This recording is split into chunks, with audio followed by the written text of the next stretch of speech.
La force d'un destin.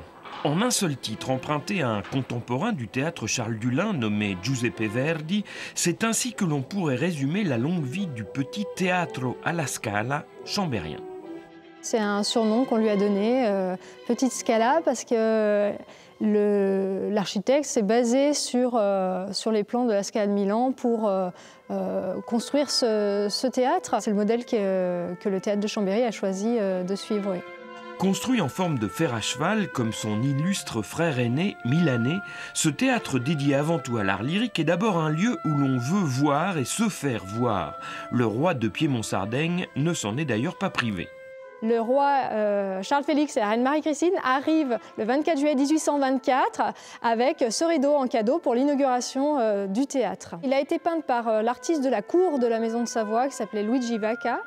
Et on raconte qu'il n'aurait pas été peint, ce rideau, pour le théâtre de Chambéry, mais peut-être pour le théâtre de Bologne.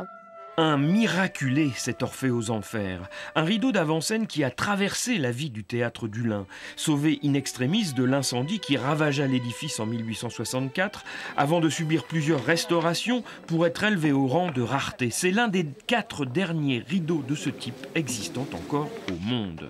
L'un de ces joyaux qui font encore de la Petite Scala savoyarde une salle à part dans le panorama des scènes chambériennes. Cette jauge de 400 places permet d'avoir une forme d'intimité et c'est aussi pour ça qu'il est important de le conserver.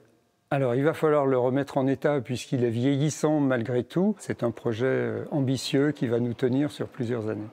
Une cure de jouvence pour cadeau de bicentenaire, et ce ne sera pas le seul. Au soir du 20 septembre prochain, un show en vidéomapping projeté sur la façade du théâtre donnera le coup d'envoi à 8 jours de festivités.